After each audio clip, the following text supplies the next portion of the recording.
Riana was featured in Forbes, New York Weekly, and Wealth Insider magazines, and was selected as one of the 100 most successful women around the world. Many people that hang on to the narcissist have abandonment issues. They stay much longer than they should have. And the abandonment comes from childhood. Perfectionism is another one, blaming behavior. If a partner never apologizes, that could be signs of sociopathy. Always blaming you, which is a gaslighting. The root of the issues is childhood trauma, period. Once you learn how to heal that, you don't need these psychotropic meds.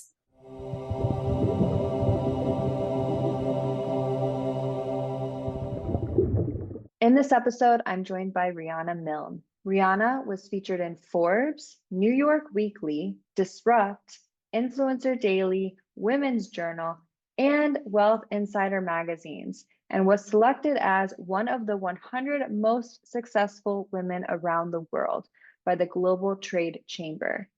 She's a certified life, love, trauma recovery, and mindset coach, and advanced certified clinical trauma professional, a #1 best-selling author of her books, Live and Love Beyond Your Dreams, the host of her podcast called Lessons in Life and Love, and a licensed mental health counselor for over 25 years living in Palm Beach County, Florida.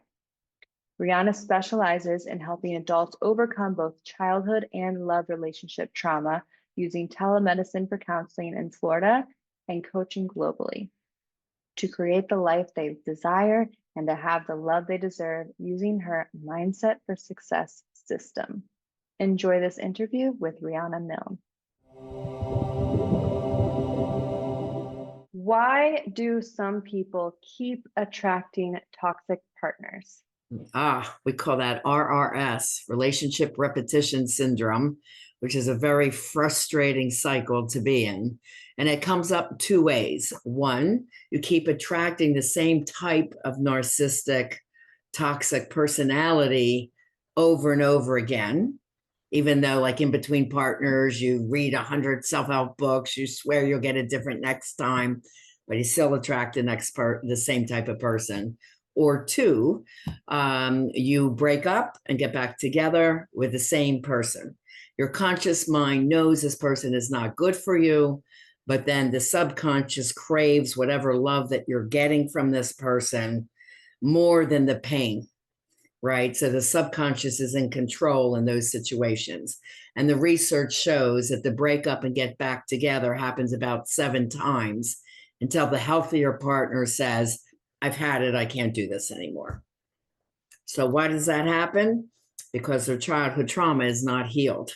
That is a sure sign that they need to go through trauma recovery work with me. Those are the types of people that come to me. Those are my clients. So it's very common. And 100% of us have childhood trauma. So it just depends on which ones you have and how severe they are. That is what the end result is getting into difficult partnerships. Wow, 7 times. So let's say that you break up and you get back together. Does this mean you both have the childhood trauma, or only one of you needs to in order for this pattern to keep occurring? Usually both. Again, because 100% of us have childhood trauma. Now, when I was doing the initial research on my end, starting in year 2011, 2012, and then I wrote my book, Love Beyond Your Dreams, Break Free of Toxic Relationships to Have the Love You Deserve. I was doing all the research for that book. I got up to 400 pages. I'm like, oh my God, I have to stop. And I started writing my notebooks for my clients all around what it is and how to heal from this. And they ended up being 150 pages. So, learning the research of why this happened was great, because then I came up with the solutions. As I'm a mental health counselor for 25 years now, as well as a global coach, the coaching and mental health work together is the great part of the healing. But 100% of us have something, right? So it's important that you heal that. And what's happening is they're triggering each other. So they get into this constant toxic pattern and they don't understand why. And they really, once they understand childhood trauma and what each other has, and each person goes through their journey of healing, because I heal partner A and partner B, and then the third entity is the relationship dynamic, what keeps happening over and over again in that relationship. So it's several pieces I'm working with there. I want to go more into childhood trauma and childhood wounds, but first, what are some common signs of a narcissist or a sociopath? Okay. Well, the narcissist and sociopath have a lot of childhood traumas. I named the top 10, and they have usually 9 or 10 of the 10, and the severity levels are 9 and 10 out of a severity of 1 to 10. Okay. So they've had a lot of heartache as kids growing up.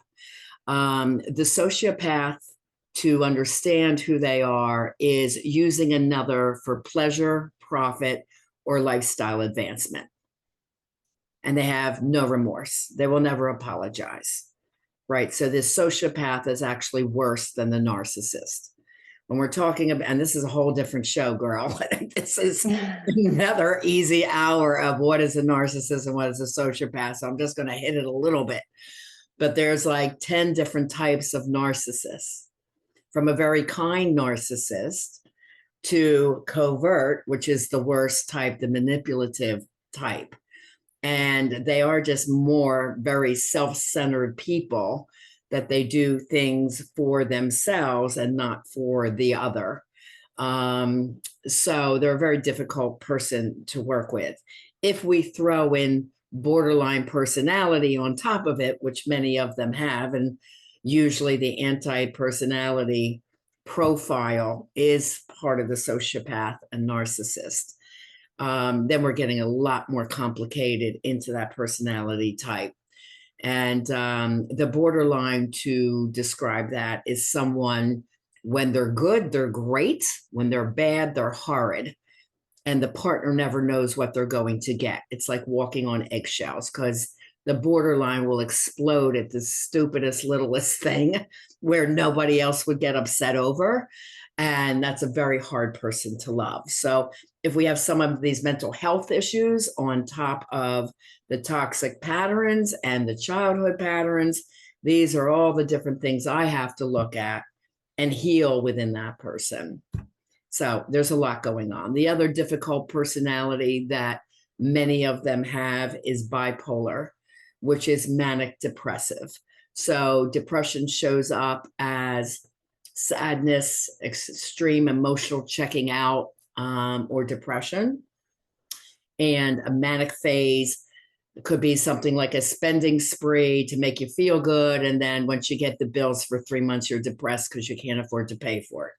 Or a gambling spree, something like that. That's a manic phase. And they're high and happy during that phase. And then there's a huge crash. And with that comes the moodiness and the acting out. And so it's all these different complications that we're dealing with to help. We have to heal that to then heal the relationship. Or How do the or I heal the healthier person, and then they're strong enough to move on. And many people that hang on to the narcissist have abandonment issues. So they stay much longer than they should have. And the abandonment comes from childhood. So that's why I always start by analyzing what are the childhood traumas that partner A has, partner B has, then I really know what I'm working with there. Okay, you just started answering my next question, but I have a feeling there's going to be a lot more in there. So how do these different behaviors, these different, you have a narcissist, you have a sociopath, bipolar, you have all these different behavior disorders. How does that tie into childhood wounds? So if you had a parent that was maybe a narcissist, does that mean you're going to be attracted to narcissists until that wound is healed? Well, let me answer this question by going into what are the top 10 traumas from childhood. There are more, but from my experience, I had a vast amount of experience as a therapist. So I worked in the schools with emotionally upset kids from kindergarten all the way through college, every level of schools I worked in, as well as a school psychologist. Then I worked for women in the prison system because I'm a drug and alcohol addictions counselor as well. So the women from the prison system were 18 through 68. Okay. All different cultures, backgrounds, races, financial, economic status, all different. Then I worked in a mental health ward at a hospital for kids ages 5 through 19. So I had the suicide ideations, kids that were self-cutting, mutilating, eating disorders. So from all these different backgrounds of what these people were going through, I came up with a top 10 trauma checklist in 2012. When I did the research and was asking a huge amount of people if they felt they had anything on the checklist, 90% said yes. And we discovered, and a lot of people in the business with me laughed and said the other 10% are narcissists and nothing's ever wrong with that. So that was the joke. And in 2021, more research came out with 100% of us have some of the top 10 traumas. So as I go into them, I want people to understand, one, childhood trauma is not your fault. We're just a product of our environment. Number two, it's not about blaming mom or dad at this stage of our life because they had childhood trauma too. It goes through at least 3 generations. So it's about really understanding. And the first thing is you can't change what you don't know or understand, right? Plus, you have to acknowledge, yes, I had that trauma. Because if you're honest with me, then I know you had that, then I can heal you, right? Then we can fix this. So the coaching relationship with my clients is very open and honest and trustworthy, right? That we're really working together as a team all the time. So the first thing is diagnosing what are the top 10 traumas that you relate to. So here they are. And for people who are driving and can't write them down, they are on my website, rianamilne.com, under quizzes. So at any time you can go and take that for free, and then you would know what they are. Okay, so the first one is addiction in the family. Was there anyone who was addicted to drugs, alcohol, sex, meaning you knew your parent was a cheater, porn use, gambling, hoarding, spending, eating, gaming, TV watching, social media addiction, and workaholism? Those are 12 addictions that a lot of people don't even realize are addictions. But if those habits came before the interactions of the child, then the child's going to feel some abandonment. Okay. I feel like right there would be 90% of people. That's a lot, right? Okay. So the second one is verbal messaging. So what did you hear growing up? Now, I did a poll on the beach just because somebody asked what are the top 10 traumas. And when I said this one, I was with 9 people of my age group, and none of us heard the words, I love you. So, and I asked my mom why when I was pregnant. She had 5 kids. I was pregnant with her first grandchild. And I said, Mom, why don't you ever tell us kids that you loved us? She goes, well, I never heard those words. You know, when I grew up, it was a Great Depression. If we had food on the table, that was love. So we didn't talk about emotions. It was just hard times and hard work. So then I understood her that it wasn't a slight about me. It was their generation. And I said, Mom, I'm really sorry you never heard those words. So I'm going to start telling you that I love you. And I hope that you get to tell us kids too, and your first grandchild. So that changed everything. But I was 24 years old. But every one of my cohorts on the beach never heard the words. So that's an interesting generational norm that we're also overcoming, right? And then there's area cultural norms.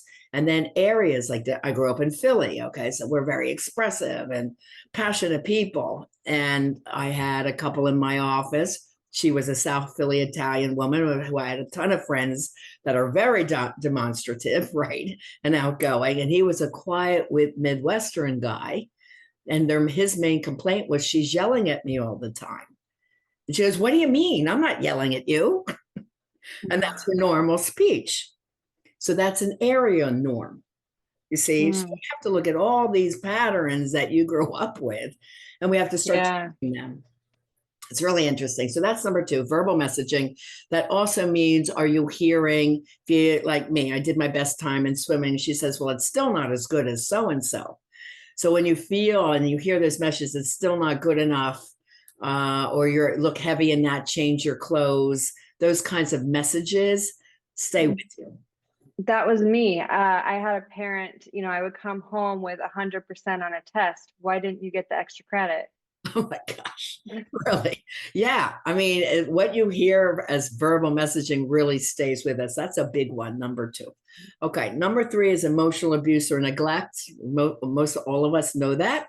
But even in the research, us moms, single moms that had to go to work and our kids would let themselves in and, just call us, hey, I'm home. They were called latchkey kids, right? Because there was no after school programs at that time. And for those 2 hours, that was neglect.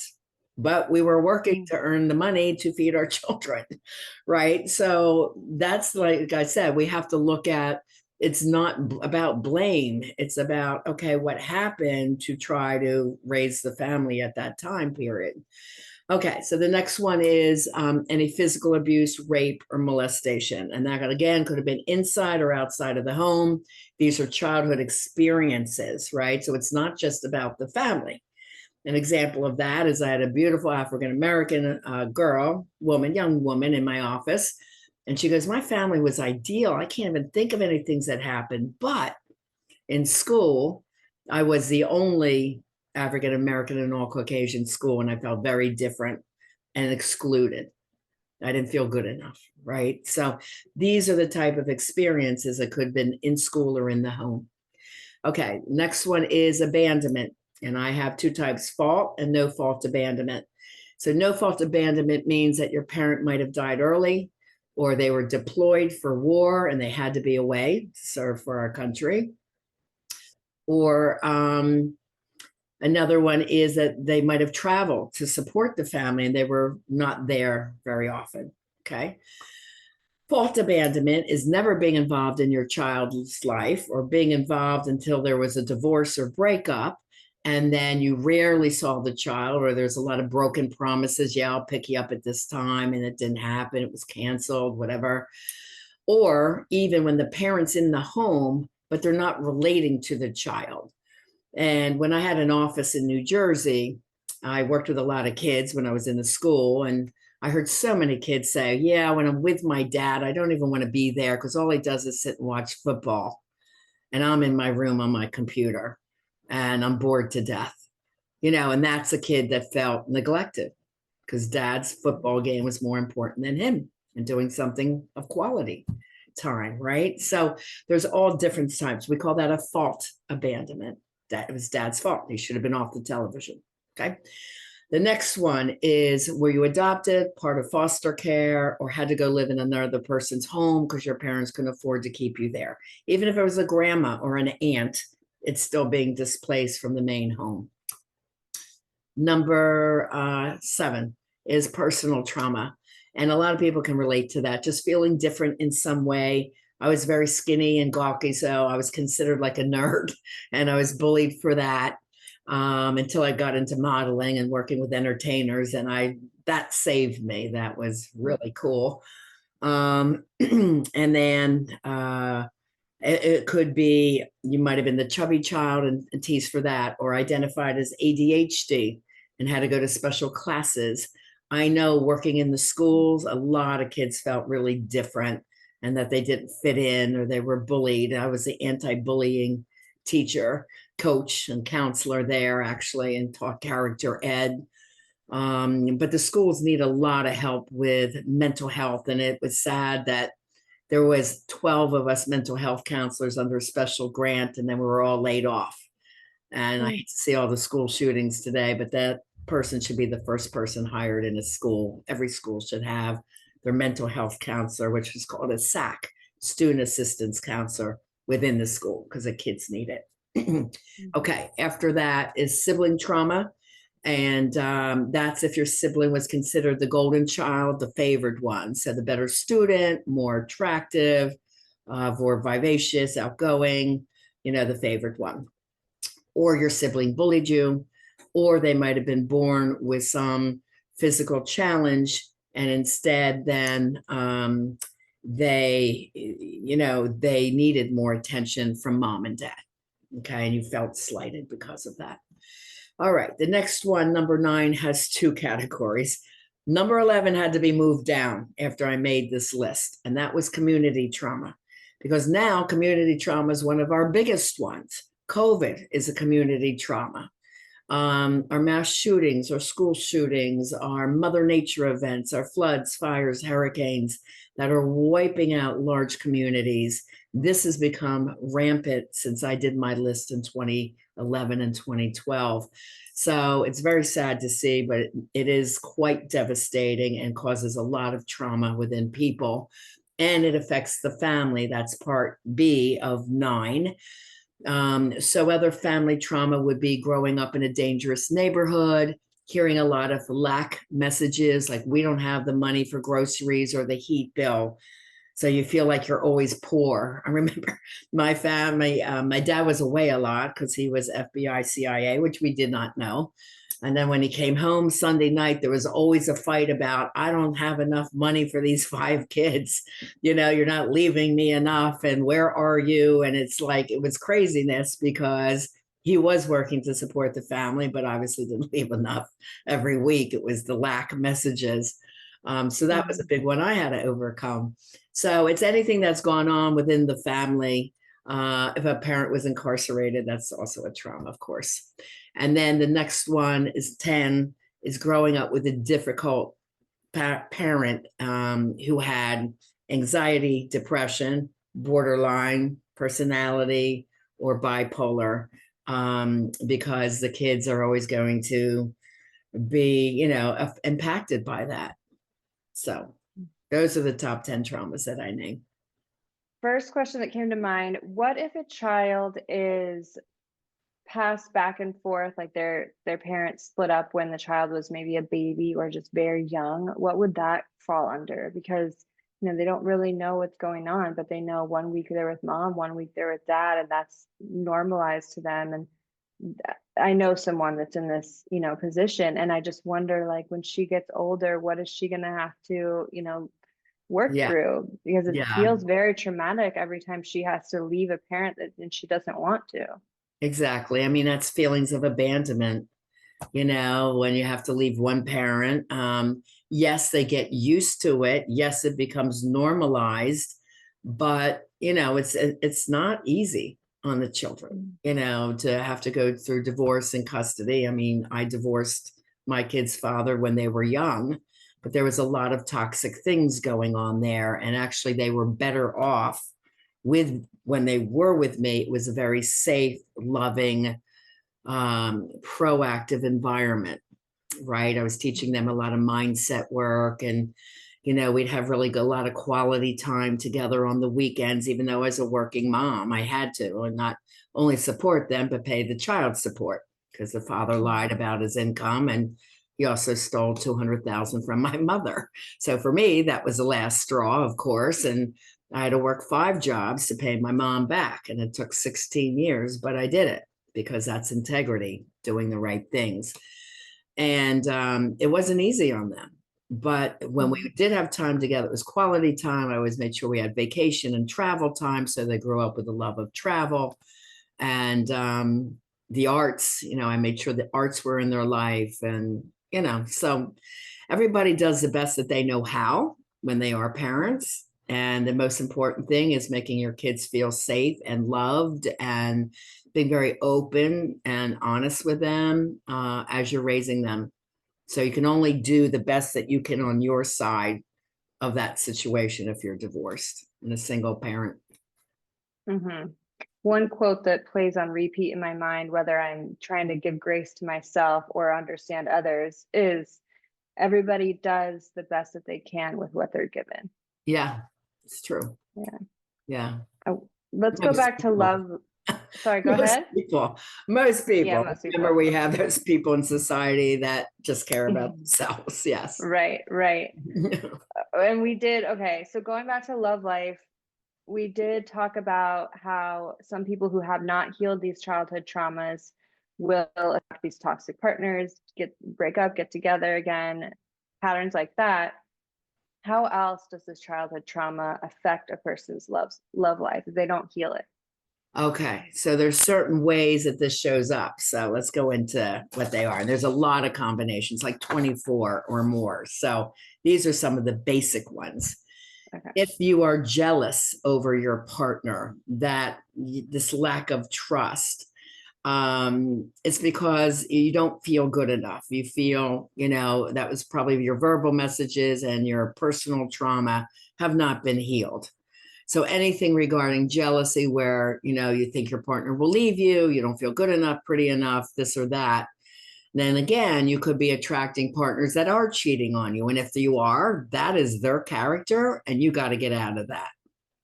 Okay. Usually once a cheater, always a cheater because they don't care enough about their partners. It's a narcissistic move. Okay.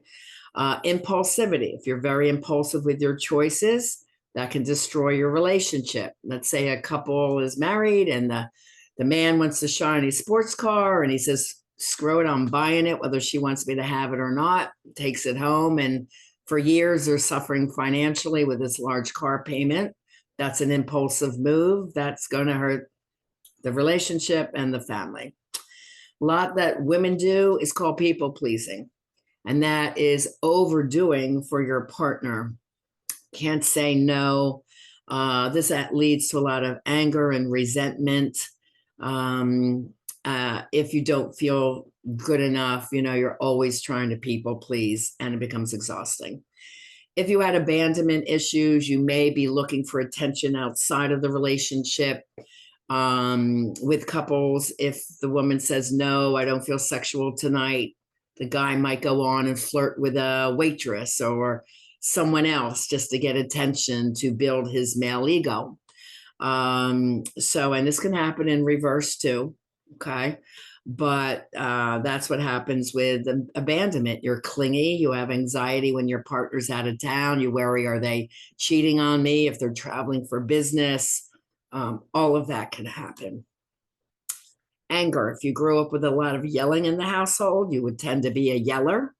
Or if you were a child that tried to speak up for yourself and you got whacked, hit, or grounded for 3 to 4 months, you learn this is not safe. I am shutting down. So then you don't say anything to your partner for hours or days if you don't feel safe. That was a learned, normed behavior. Okay. This is why childhood traumas that aren't healed are ruining relationships, because you're bringing these norms, thinking this is normal, into the relationship and it's not. And very often that person that has to shut down becomes passive aggressive. So they punish you with their silence and then their rage, and then that it normalizes again until it repeats. Okay, so this is a pattern that has to be broken. Perfectionism is another one. Blaming behavior. If a partner never apologizes, that could be signs of sociopathy. Always blaming you, which is a gaslighting.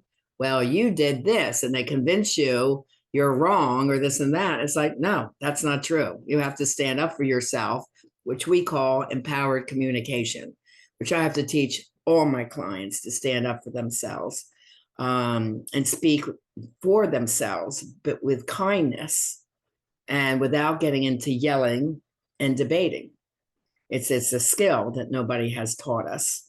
And then, addictions can happen, whether it's checking out and escapism from the original family with drugs and alcohol, can go into spending. I need this purse. This makes me feel good. And it will for a couple of weeks or a month or so. And then the bill comes. Like I said, that's the spending addiction. And then there's just a lot of cheap drama in the relationships, like stupid fighting for no reason. So we have to get our couples and my singles beyond all this type of behavior, because the relationships won't work. I'm certain that the listeners can connect with at least one, if not many of those. I mean, I know I am. Okay. Even though I've done so much work on myself, I'm wondering, have I done all the work? Is there still something there? But what can we do? What can we do to begin healing? And how do we know once we have healed? Okay. So, like I said, for my clients, first of all, they're recognizing, wow, I have a lot of these patterns. Or two, I know childhood trauma impacts you in 7 life areas. Okay. It's not just relationships. People with physical health ailments like poor immune systems, fibromyalgia, Epstein-Barr virus, cardiovascular disease. They have a shorter lifespan, sleep disorders, eating disorders. This is all coming from childhood trauma. That's one category, physical illness. Another one is emotional. Trouble recognizing your emotions, limiting coping skills when you're upset, shame and guilt, excessive anxiety and worry. All my clients that came to me have high anxiety, feelings of helplessness or hopelessness over things, or ever finding love. As negative thought processes is constant, right? Ever all the good ones are gone. There's nobody good out there. I've given up on love. I heard that a lot, constantly. Relationship issues is just one of the seven, like attachment problems, low trust, poor understanding of your partner's wants or needs, difficulty having friendships, problem with your romantic relationships, anxiety, constantly attracting a narcissistic partner. These are all signs of unhealed trauma. Then we go into mental health, which is different from that. So that's, again, the ongoing anxiety, depression, negative self-esteem, low self-confidence, PTSD. Then behavioral issues, which is aggression, poor impulse control, sexually acting out to have love. You use sex for love, and then you wonder why nobody's with you. Drug and alcohol misuse. And then more that are affecting the kids. There's one with brain development, smaller brain size in the kids, less effective processing. So a lot of children that are identified ADHD are really coming from traumatic homes. In the school, I was kind of like the woo-woo counselor that I had my kids meditating in my office. I also use music therapy that does affect the brain waves and calms them down. Okay, so there's ways to help these kids that are coming in all wired because their parents were up screaming all night. They can't focus in school. They can't memorize things. Why? When cortisol is up, which is fight, flight response in our brains and our bodies, then learning and memory is down. So it's really important that the counselors within the schools know how to work with our ADHD students and get their cortisol and their bodies and brains to calm down so they can learn better. And the last one is cognition, right? Impaired readiness to learn, fogginess. Like a lot of people say, I feel so foggy in my head. Difficulty problem solving, even remembering things. Again, when cortisol's up, stress is, and stress is up, memory and focus is down. So all my clients, part of our healing is a meditation ritual, which we call divine spiritual meditation. So those are the 7 areas that trauma impacts. So to get started, if you recognize yourself in any of that, reach out and do a discovery session with me, which is 2 hours, where we get to the deep dive of what were your childhood patterns? Why did they come up? How are they impacting you today? Then the best strategy to heal that for you. That's how my people get started.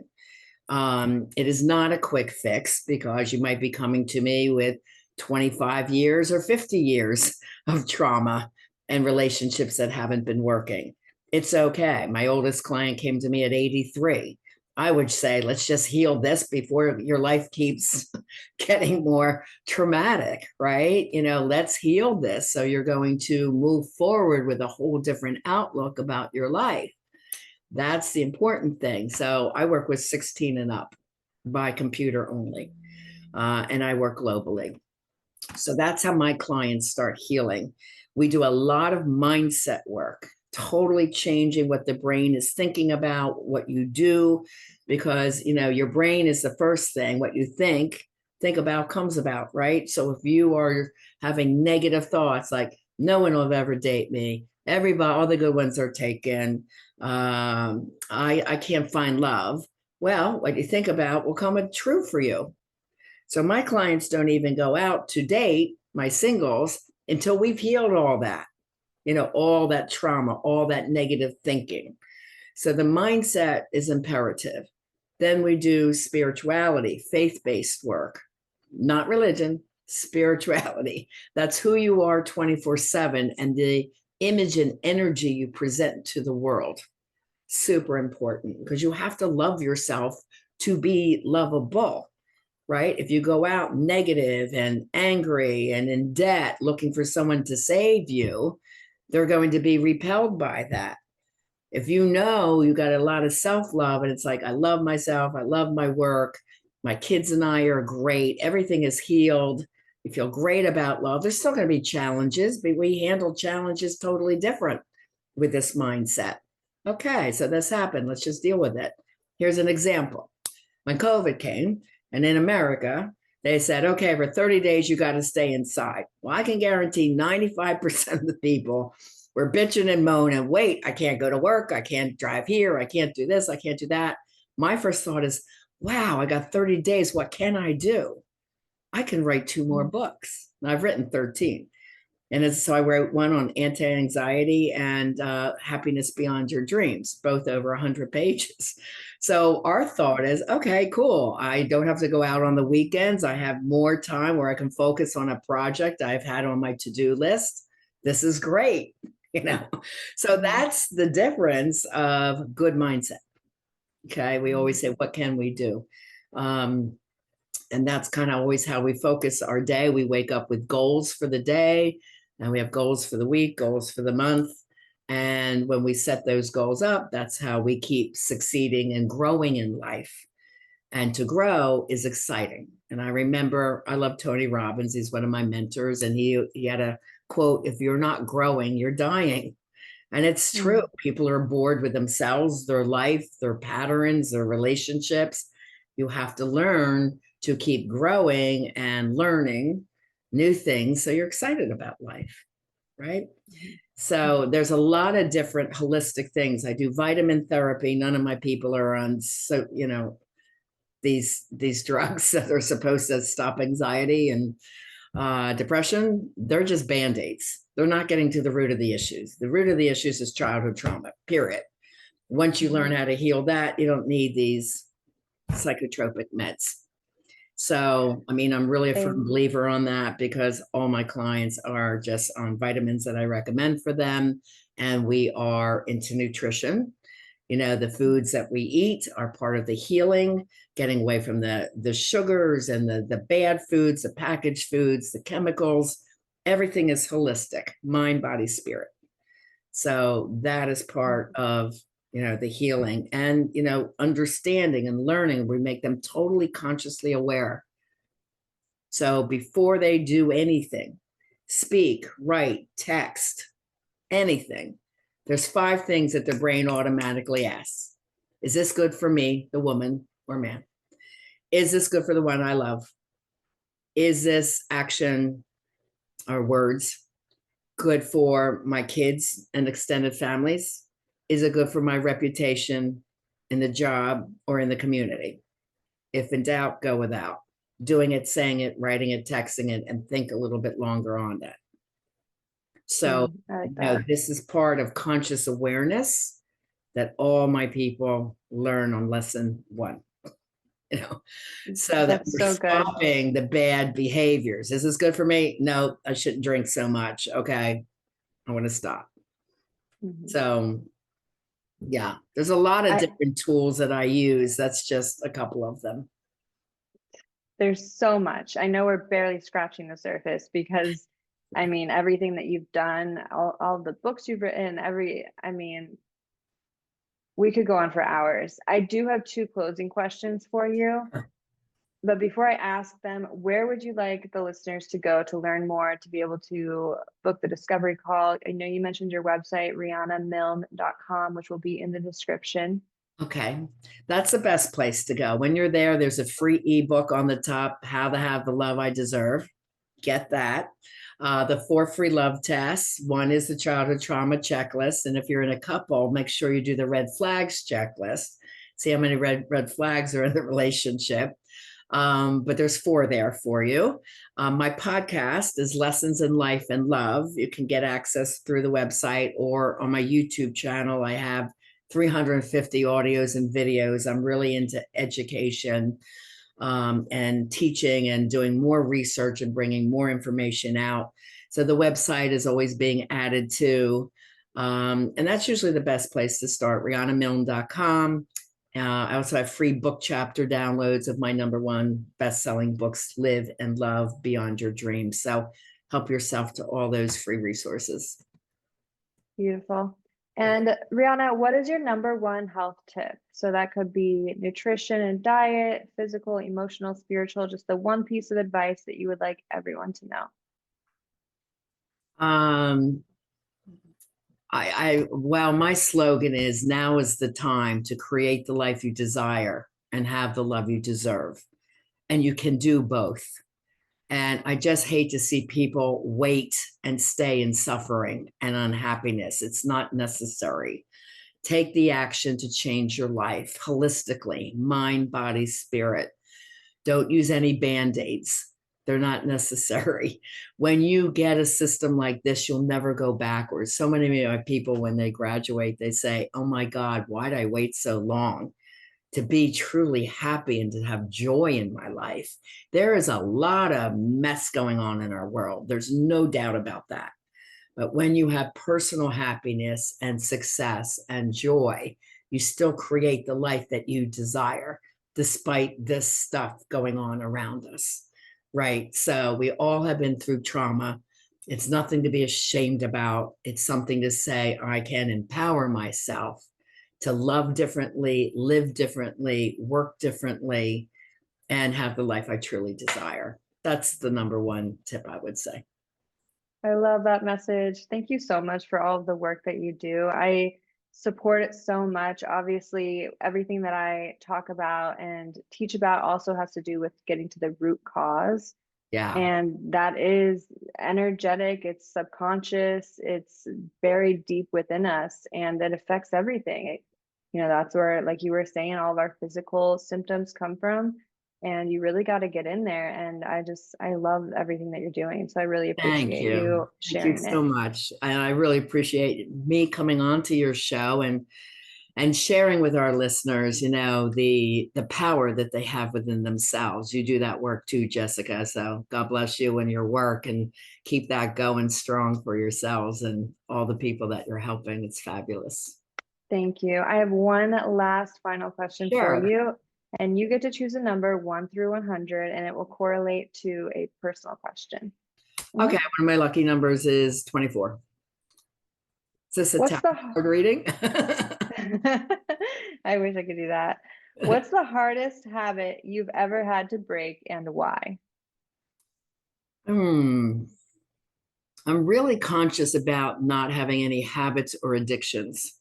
That's one of my rules for dating. I don't want anyone with any kind of an addiction.